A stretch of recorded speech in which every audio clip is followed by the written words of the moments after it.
na bumulusok sa 17% ang trust at approval rating ni Pangulong Bongbong Marcos sa pinakahuling Pulse Asia Survey.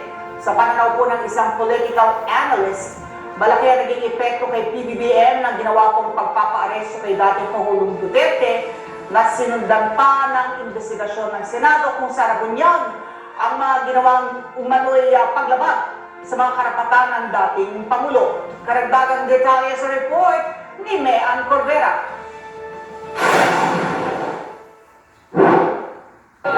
Siguro po yung baka may mga hindi pa po siya nagagawa po ng mga projects na ng mga nakarang zona niya, mga nabanggit niya, mga hindi pa po siguro na tapos or na uumpisahan. Yung sana may magkaroon tayo ng seguridad sa pagkain kasi siyempre para sa atin din naman lahat yan. Sana sa susunod na magkaroon tayo ng ganong Sana yun din ang masikir ni BBM sa atin. Yan ang hinaing ng ilan lamang sa ating mga kababayan na posibleng dahilan din ng pagbaba ng kanilang tiwala sa administrasyon. Sa pinakahuling survey ng Pulse Asia, bumulusok pa ang trust at approval rating ni Pangulong Bongbong Marcos habang tumaas naman ang performance rating ni Vice President Sara Duterte nitong Marso ngayong taon. Ginawa ang survey mula March 23 hanggang 29 kung kailan tinanong ang taong bayan sa kanilang opinyon hinggil sa naging pagganap ng tungkulin ng mga opisyal ng gobyerno. Si Duterte lang ang nakakuha ng pinakamataas na rating sa apat na pinakamataas na opisyal ng pamahalaan. Sa ulat sa Bayan Survey, bumagsak sa 17% ang approval rating ni Pangulong Marcos mula sa dating 42% noong Pebrero at 25% nitong March. Taliwas yan sa performance rating ni VP Sara Duterte na umabot sa 59%, tumaas pa ng 7% kumpara sa 52% nitong Pebrero. Bukod kay Pangulong Bongbong Marcos, bumagsak rin ang approval rating ni Senate President Francis Escudero at House Speaker Martin Romualdez.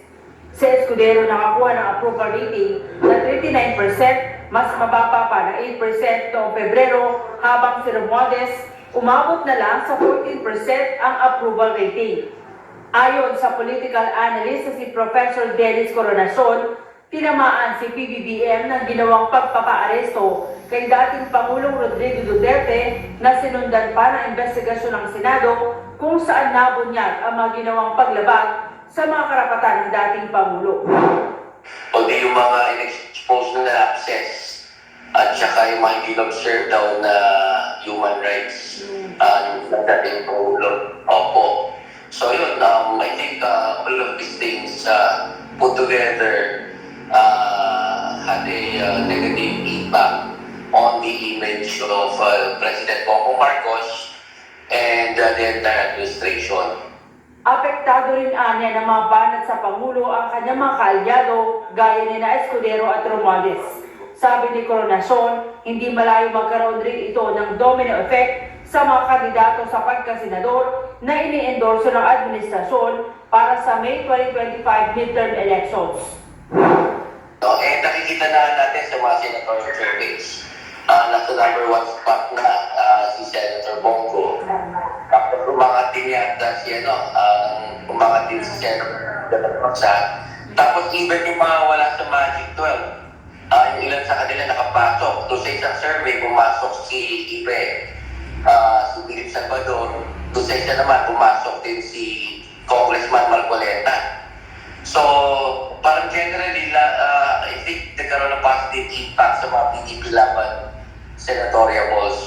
Kasi nga naging na siya naging primary election issue.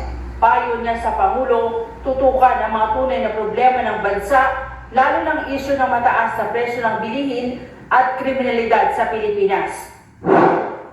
Yung issues about poverty, inflation, unemployment, naging secondary na lang sila eh. So hindi na siya pinag-uusapan. It's not part of the discourse.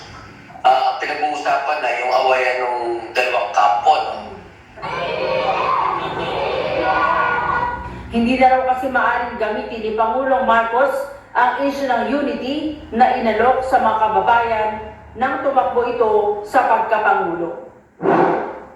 It's quite obvious na parang mahirap na magkasundo yung dalawang nag-aaway ang kampo na to. Siguro if ever, kasi hanggat mayroong tawag dito, hanggat na very intense yung awayan nila at parating laman ng araw-araw na magbabasa ka ng mga news, sila yung laman ng mga balita. Patuloy siyang masataffer yung kanyang image, yung kanyang approval rating, kanyang performance rating. May Ann Corbera para sa Mata ng Agila, matatag, matapang, matapang.